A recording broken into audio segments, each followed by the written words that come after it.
Good evening. We are here today. It is Milton. Milton, how you doing, man? I'm doing great. How are you? This is awesome. So, Milton, If the result of the game earlier had been different, I would not be doing so great. But considering we are now 3-1 against Ryan Day and have won the last 3 games, I'm feeling good this evening. You're feeling good this evening. I got a question for you. How many years have you had season tickets for Michigan football? You know, I'm not 100% sure.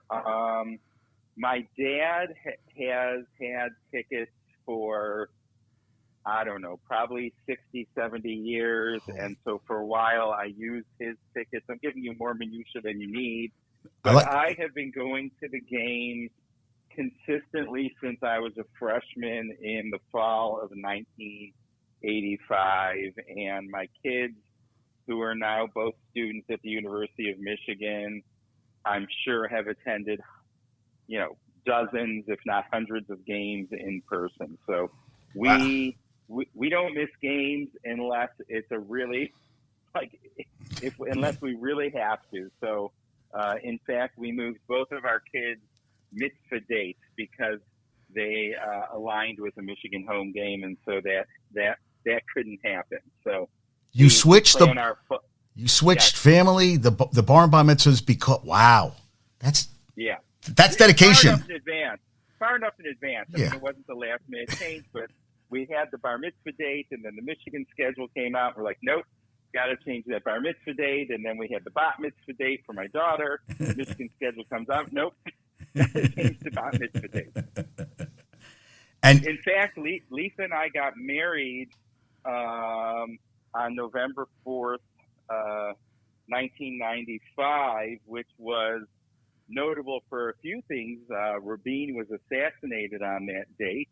Was he really? And also, Yitzhak Rabin, and also Michigan State beat Michigan on that date. Was it home or away? I believe it was away. I'm going to look it up. I made sure to be in front of my computer because I knew you'd have a lot of questions for me, and I can't remember things very well. But what are you talking about? You talked about your wedding and Rabin. Yitzhak Rabin was assassinated, and you lost against Michigan State that day. But I don't have great knowledge here. It was in East Lansing, so it was an away game. And as a matter of fact, Michigan State was led that year by first-year head coach Nick Saban. 95. So I saw a stat. I saw a stat today on Nick Saban. 17 years at Bama, 15 years, 11-plus wins, and 13 straight 11-plus wins. I was like, good God. From where he started and where he is, unbelievable. But it's insane. But he was what? Yeah, no, it's crazy. Go ahead. No. I wanted to hear you. You're the guy today. Yeah, no, I was going to say it looks like he was at Michigan State for 5 years, and he was 34, 24, and 1. So that's roughly, I don't know, a 65 or 70% winning percentage. Right, it's pretty good at Michigan State. Which is exactly, because I'm watching UNC right now. They're going for their first 2 straight 9-win seasons since 96-97. And Drake May is thrown for 3 yards in the first half. So I would say, and they're losing 20-0. So I would say it's over. The fat lady is singing early today. But that's not what we have you on. I want to talk about Michigan. I want to talk about, I was asking like, so the whole thing is how I know Milton's wife, Lisa, and my girlfriend, Michigan, went to Michigan together, and I met your girlfriend, Nikki. I'm not allowed to say her name. I'm not allowed to say her name on all right. I call her Michigan on the show because you call her Michigan. Okay. Right. Milton. You said it, not me, so I feel better. So okay. All right. Well, I didn't know the rules. Now I know. There are no rules with you. There's no rules. But so explain how. So they were roommates.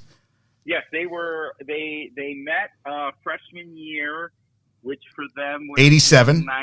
87. Right. And then they were roommates the remainder of their time in Ann Arbor. And so I spent a lot of time with your girlfriend because she and Lisa were and are very close. Right. And so that's how you and I met. And just to further establish my Michigan-ness, both of my parents are Michigan grads, although my mother has passed away. But my father graduated in 1949. Wow. My mother graduated in 1952. 49. And wow. My son is a graduate, and he's doing a 1-year master's, and my daughter is a sophomore at Michigan. So the Maize and Blue runs deep. So we're not what many call Walmart Wolverines. But you have a good story. Your daughter's sorority, somebody is dating a guy on the hockey team who got knocked into the boards and got hurt a little bit. What was his name? Yeah, Rucker McGorty. Now, was he drafted? Was he drafted? Yeah, he was a first-round draft pick, and hockey has changed a lot. Right. It used to be that none of the top players played in college, and now most of them do. So yeah, he was drafted, and he's a sophomore, and the expectation was that this would be his last year, and he'd go off to the NHL. Rucker McGorty. Who did he get drafted by, Milton? Do you know? The Jets. The Jets. Okay, very cool.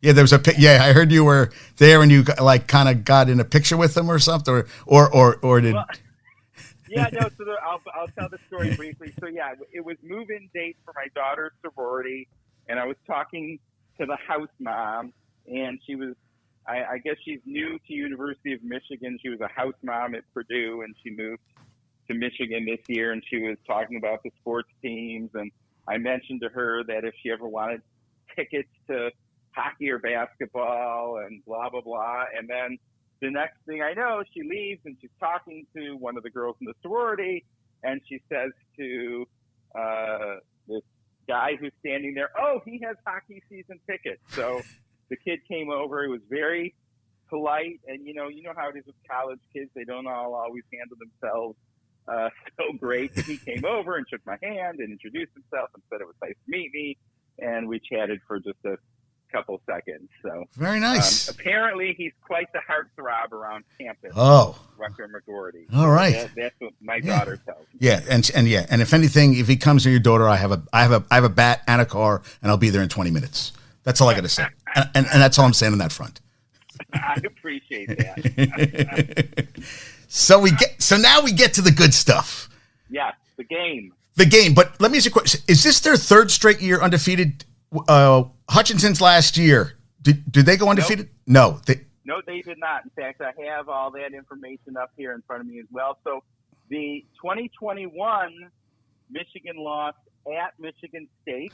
Oh. I'm looking right now, it's 37-33, and Kenneth Walker III had 5 touchdowns, so he single-handedly won that game for Michigan State. There was a controversial call. There was a strip sack, and they ruled I think they ruled that the quarterback was down before the strip sack. Cade McNamara, was it Michigan State's quarterback, or was it Cade McNamara? Michigan State's quarterback, yeah. Who was the quarterback then? I remember it was a couple. It was Peyton Thorne. Yes. Okay. Well, so that year they lost in the college football playoff to Georgia, if I'm correct, right? Correct. Yeah, it was not even. We were there. They overturned a late second half strip sack. So okay. At any rate, yeah, we were at the playoff game. It was in Miami at the Orange Bowl, and Michigan did not look like they should be on the same field as Georgia. I mean, Georgia looked like an NFL team, right? Especially their defense. We just couldn't get anything going. But what was interesting was they brought in J.J. McCarthy to play most of the second half, and you could see that the running element that he brought and his kind of gunslinger mentality that he brought was what was needed to compete with a team like Georgia. So that was when you could first see that maybe JJ was going to be the guy. Interesting. And so what happened was last year, 2022, Jim Harbaugh used the first 2 or 3 games as an in-season quarterback competition. And JJ won the competition, and Cade McNamara transfer to Iowa. But he did get, but I remember he got